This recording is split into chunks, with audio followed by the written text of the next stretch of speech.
Hello everyone, it's a beautiful day and you have joined new session of Broad-Based Cultures at Neris University during COVID-19. Today we are having 3 guests and I believe it's gonna be very nice conversation. So without waiting, I would like to ask to our guests to introduce yourselves and association. So starting, I would like to ask to introduce the associations, if you may. Okay. So my name is Mustafa Ahmed Isa Dugaji. I'm the president of Nigerian Students Association here at University. Yes. Thank you so much. Once again, my name is Omar Aliu Shuaibu. I represent and I am a student leader for Kano State Sponsored Student Association. And also I'm a PhD student here in Neris University from the Department of Economics. Thank you so much. Well, my name is Abdullah Garba Osman, and I'm the president of Northern Nigerian Students in Diaspora, that's NNSD. I'm also a student here in Neris University. I'm a PhD student from Department of Analytical Chemistry. That's very nice. Thank you one more time for coming here and joining us. Thank you for having us. Thank you for such a nice presentation. Your traditional clothes are very nice and it really makes much better this conversation. Since I'm all wearing black, so your colors are so nice and giving such a nice colors to this conversation. Thank you. Thank you so much. May I ask you, since you already presented the names of your associations, so I believe it's also the presentation of the cultures itself. So can you give some brief information about your cultures? Okay. Yes, Mr. Mustafa. Okay. So in Nigeria, like we have different cultures in Nigeria. Why? Because we have a lot of tribes in Nigeria. Like, but the most dominant ones were Hausa, Igbo, and Yoruba. But we do have some small tribes, you understand? But these 3 tribes, they are the main tribes of Nigeria. Because even in the geopolitical zones, the most dominant language, like if you say in northern part of Nigeria, is Hausa. Mostly is Hausa language. But in the southern part of Nigeria, we have Yoruba and we have Igbo. So Hausa, they have their own culture. Yoruba, they have their own culture. And in Igbo, they have their own culture. So Nigeria is just like a diverse culture, a diverse people. We have a lot of people, but with diverse cultures. Everyone has his own culture, but our cultures are not the same. Yes. Thank you so much. Can we continue, Mr. Umar? Okay. I'm from Kano, and Kano is such a diverse and multi-purpose state, if not the most populous state even in the West African region, because we have over more than 20 million population people in Kano State. Yeah, that's big number. With such a huge history, heritage, and is such a tourism destination from our way of life, culture, religion, among others. For instance, I will just date back to maybe like the 18th or 16th century, even before the coming of the Europeans. When they came, especially Kano has been a paramount place where they made us with our own rules, government, with institutions like the Sarki and his parliament. We have all this. And our mode of dressing, as you can see, this is just one aspect of it. Yes. We have different types of food, cultures, our way of our marriages, and our tribes in Kano are basically 2, but the most dominant is Hausa, which I am speaking, but they are in the other neighboring villages, they are Fulani, which are more intertwined. Normally we call them Hausa Fulani tribe. But Kano is dominantly 98% Hausas. And among others, our culture is more in line with our religion. So this is just, and we have like in our culture, marriages, way of marriages, which maybe in the course of our discussion, we will discuss how maybe our marriages, how we used to do our marriages, maybe festivities, events, programs in the cultural aspect, and what is our heritage and other things. This is in a nutshell what we are I'm going to discuss about the culture in a nutshell, in a brief. Thank you so much, Mr. Umar. Mr. Abdullahi, can I get some words from you as well? Yeah, actually, as I introduced myself, I told you that I'm the president of Northern Nigerian Students. So I believe like it's like a kind of misconception. What we said Northern Nigeria, some people, why? Like you have Nigeria and why Northern Nigeria? Northern Nigeria actually is just like a mini Nigeria. It's a Nigeria in Nigeria, in which it has 19 states and it has 3 zones: the North Central, the Northwest, as well as the Northeast. Each one have their diverse cultures. Like, let's take, for example, Northwest. That's where we come from. That's from Kano State. Kano State, Kaduna, Katsina, Sokoto, and Kebbi are all from Northwest. We have our specific mode of dressing, the way we dress like this, and our female also, they have their specific and unique and charming way of dressing also. So like the North Central, we call them like the Northern Europeans, because in terms of their modernization, in terms of their method of thinking, I think maybe that is the reason why even the capital of Nigeria is located in the North Central, while the Northeast, it encompasses of like states like Maiduguri, that's Borno State, Yobe State, and other states. They are peculiar with their own mode of cultures because most of them are Kanuris. And as Mr. Omar said, like most of the people from the Northwest are House of Fulani, based on marriages and other cultural background. But for the Northwest, they are Kanuris, Marigi, Babur, a lot of cultural background. The reason why I call it like a mini Nigeria is in northern Nigeria, you can find any Nigerian. The Igbos, even though they are situated mostly in the Southern and west. yeah, and southeast, East, southwest. yeah, they are also located like in states like Kaduna State, Plateau State, and other states like that. Also, the Yorubas, also you can equally find them. You can find any Nigerian in the north. In a nutshell. Yeah, this is in brief regarding northern Nigeria. Thank you so much. What I want to add on this, on what they said, I have not mentioned of geopolitical zones. So in Nigeria, we have 6 geopolitical zones, as he says. And the north, it happens to be the most vast among these 6 geopolitical zones. As he says, it has 19 states in the north.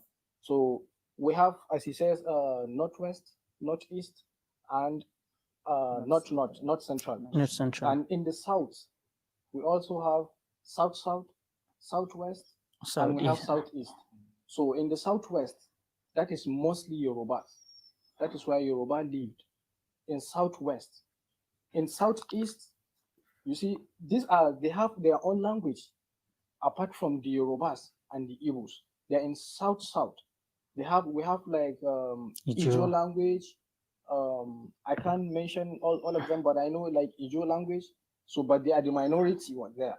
And in the southeast, that is where the Igbos are.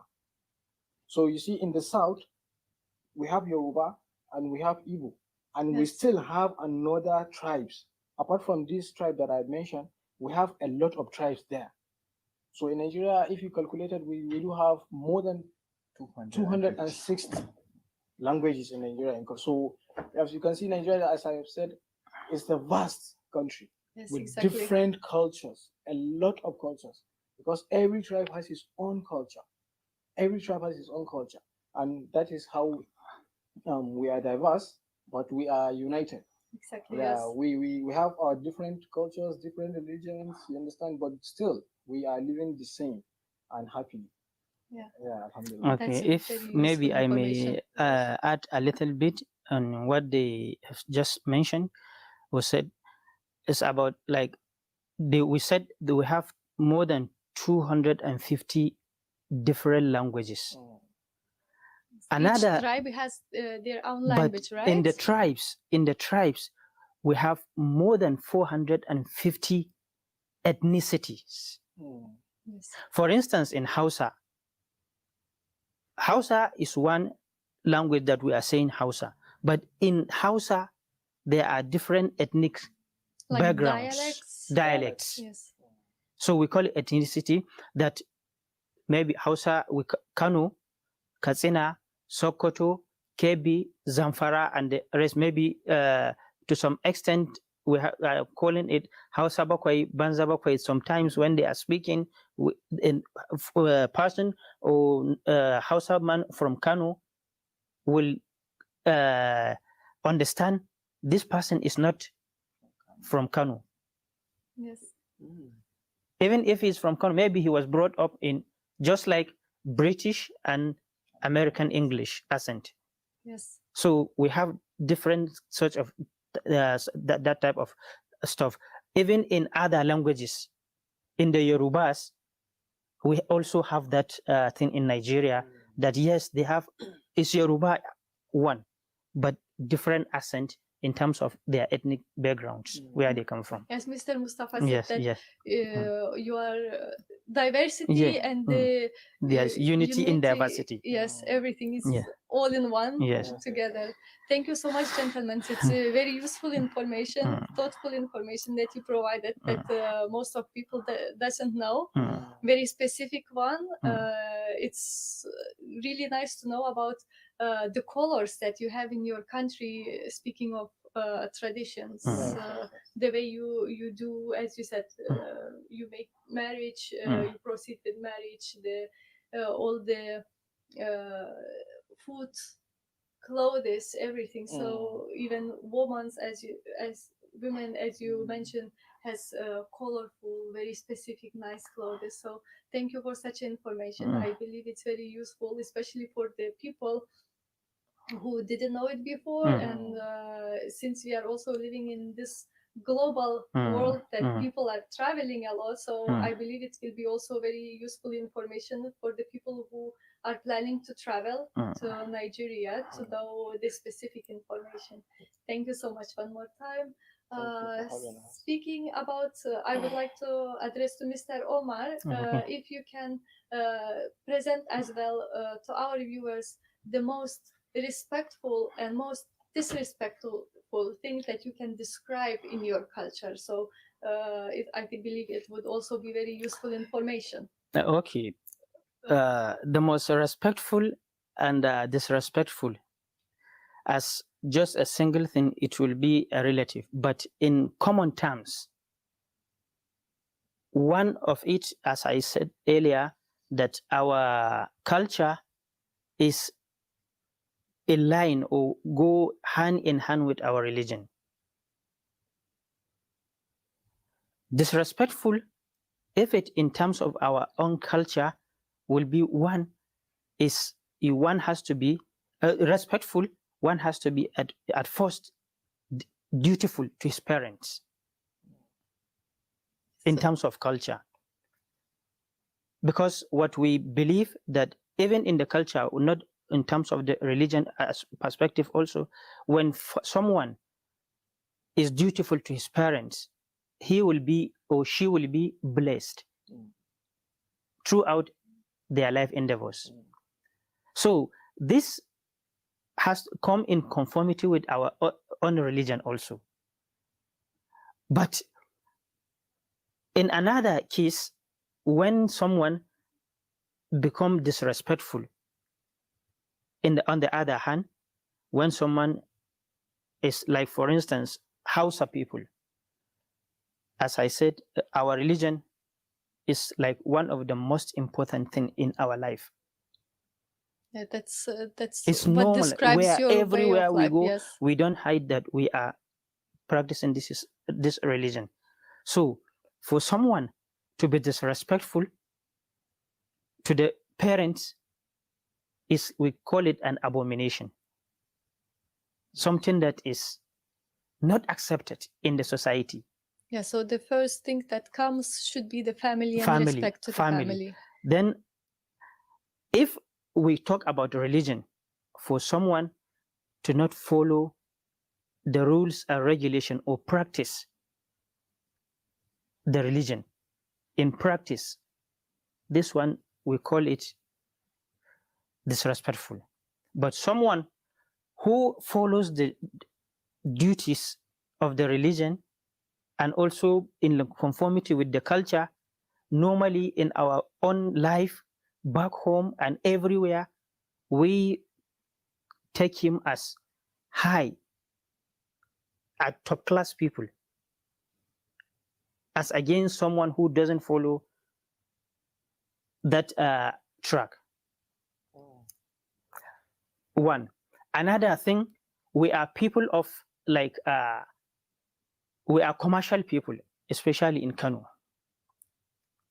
After religion, dutiful or respectful to the parents, the best thing is someone to have means of survival in terms of business, in terms of work, if in terms of studying, whatever the religious or the conventional studies. This one, that someone can earn means of life.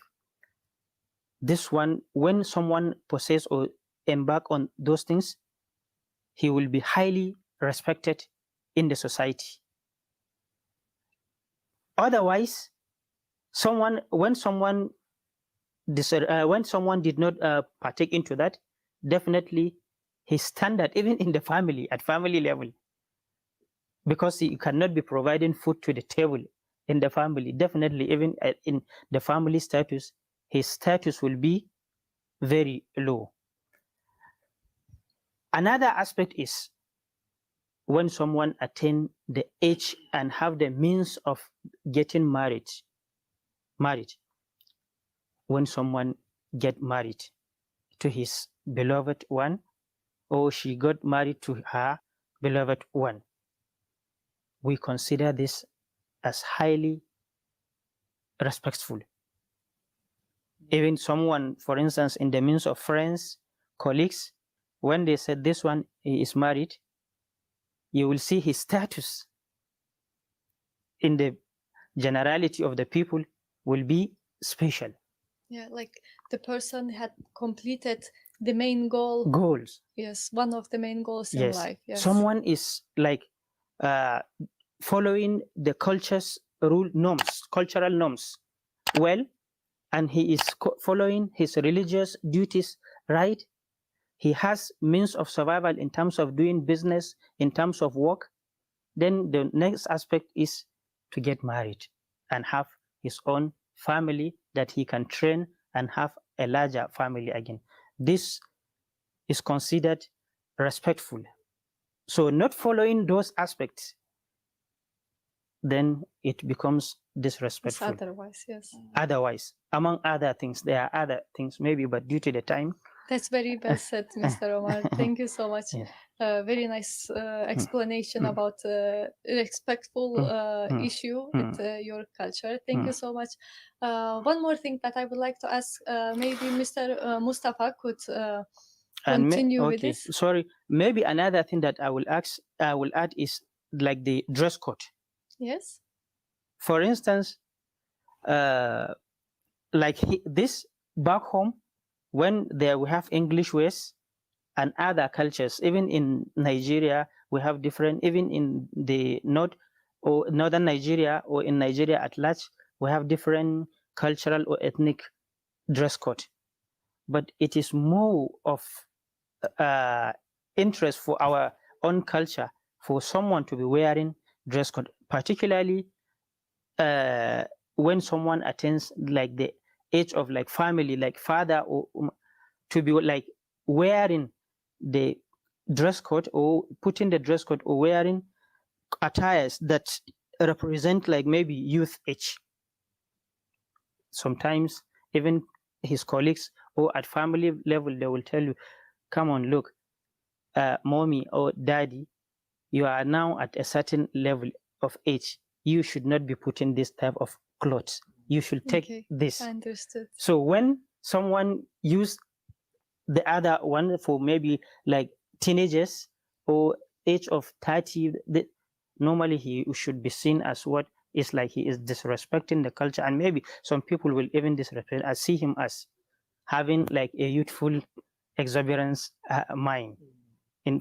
And to ladies, for instance, disrespectful, especially not even to ladies in general, we take issue in terms of the culture very, very serious in terms of like dress code, in terms of indecency, like nakedness, because what we consider in our culture as naked or indecent dress might not necessarily be the same with other culture, even in the same geopolitical zones. But Yeah. specifically, Kano, we are more enticed. Our culture is aligned, as I told you, more with our religion, which is Islam. Very interesting. Thank So you so this much. is in it what it means to be disrespectful and disrespectful in culture and also religion, because they go hand in hand. Yes. Thank you so much, You're Mr. welcome. Umar. As I said, I would like to ask now Mr. Umar, sorry, Mustafa. Mr. Mustafa. I would like to ask you about the misconception that may be held about your culture, about the country. So, Oh, okay. In Nigeria, yes, we do have a lot of misconceptions, but the one is, in Nigeria, like I can say, one is family rights. Understand?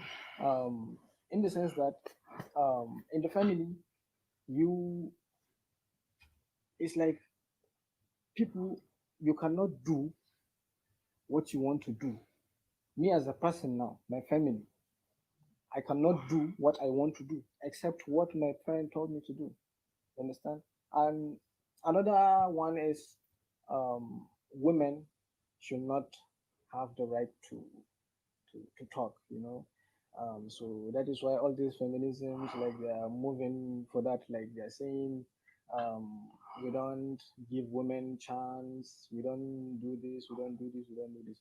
But as he says, in Nigeria and almost in Africa, our culture is in line with our religion, not only in Kano, but in Africa in general. Why? Because even the cultures, when the religion came, we have our own cultures before the religion came. And when the religion came, some of our cultures, we did not abandon them. Why? Because the religion is in line with them. You understand? So that is why sometimes it's not like we are suppressing women.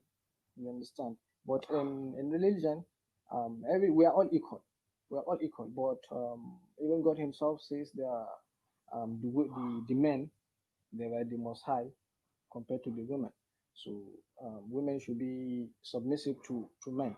You understand? So that is why people are seeing this as misconception. But to us, it's not misconception. It is people that are misconcepting this concept. You understand? Because it's basic, it's normal. Even in the Bible, in the Holy Quran, God spoke about this in the holy books. So, but people, they are seeing mostly these feminists. They are the ones that they said women should be allowed to do certain things. But what I want to say here is, like, women, they do have limit. There are some things, because even in Nigeria, there are some artists that sing "Do Me" something. There is a song, you understand. They are saying what man can do, woman can do better. But to me, it is not, because there are a lot of things that women cannot do, and men do such, but women cannot do such. You understand? But I'm not like limiting the women. You understand? But all I know, women have limit compared to men. Why? Why? Because even in our posture, in our structure, men, we look strong compared to, yes, compared to women. You understand? So these are some misconceptions. Even in Nigeria, we do have, like, now, in the cabinet, the government, the current government now, in the cabinet, we do have a lot of women. ministers. Understand? So right now we have World Trade Organization. It's a woman from Nigeria, Ngozi Okonjo-Iweala. Now she is running for that seat, and it's all over the world. World Trade Organization, and now maybe we are aspiring she will be the DG of that sector. You understand? So we are not limiting women. You understand? But people have this misconception, which is everywhere. It's everywhere. Like, but I don't think honestly in Nigeria, if they are saying this, like if I could remember, I think it was in 2015 or something like that in Taraba State. There is a woman that contested for governorship. You know, but even if they are saying women should not allowed, this misconception should not allowed to speak. You understand? But look at the extent that she went. She even Yes. contests for governorship of a whole state, and she's a woman. And currently, we do have in the north. In the north, we do have a woman who is a deputy governor in Kaduna State. She's a deputy governor, and in the north, not even in the south. Why? Because as he says, in the north, mostly the culture is in line with the religion, and you know, in Islam, women like they have limit. Yes. Yeah, In terms of leadership. they have limit, but you see, with that, but still in the north, and in a Muslim state, woman, she's a deputy governor. So you see, this misconception, I don't think this is a misconception, but you know, everybody is entitled to his own opinion. You can say what you want to say, but in reality, we are giving women this chance. So this misconception, I don't think it will hold, honestly. Thank you so much. Yeah, Mm. actually, you I so have much. something to Yes. add regarding what he said. A lot of people think that, like, we, the Northerners, or we, Nigerians, like, we used to restrict women or something like that. Actually, we're not restricting them, we are protecting them because women are like queen. You can't just go and shake hand with a queen. You have to have, like, observe some protocols. We see them as queens, and at the same time, like, these women, they are our mothers, they are our sisters, they are our wives Children. and our children. All of these categories, they have to be protected. And if you look, like, we said that maybe the female should raise the children and we will go out and fight for the children. So who is putting himself in the danger? The man is putting himself in the danger, while the women are at home, maybe taking care of the children or something like that.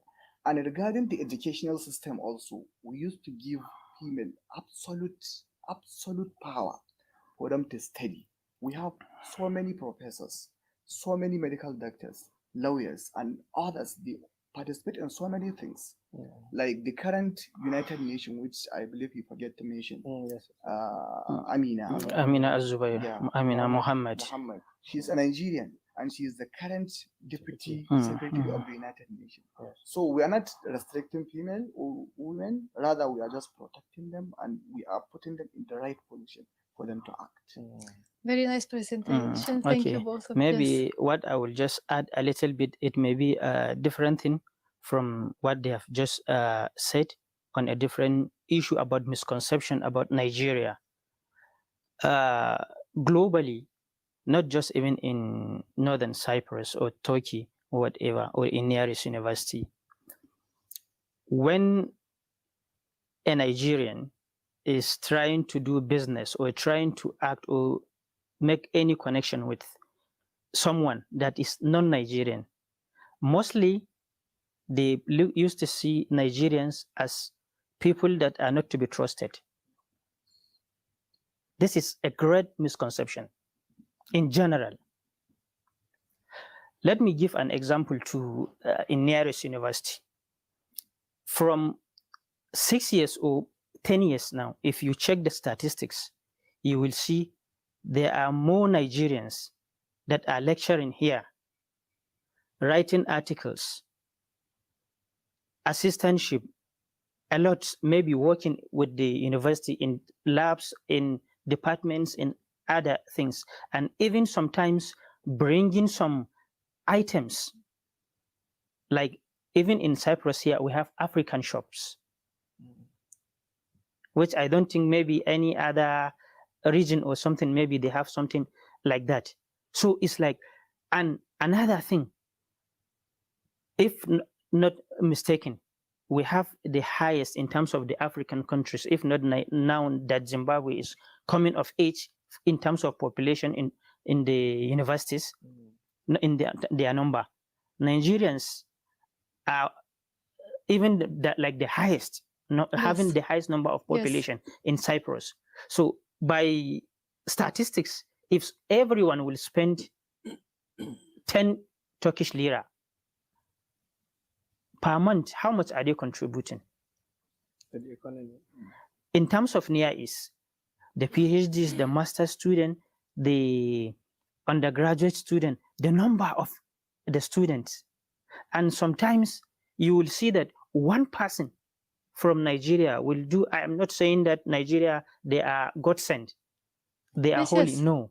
But maybe one person or two person, or let's say maybe 10 people out of 100 or out of 5,000 or out of 10,000 students in the island or in near this university may commit an atrocity or something that is against the rules of the university or the government of Cyprus. But it will be stereotype, generalized. Nigerians are so.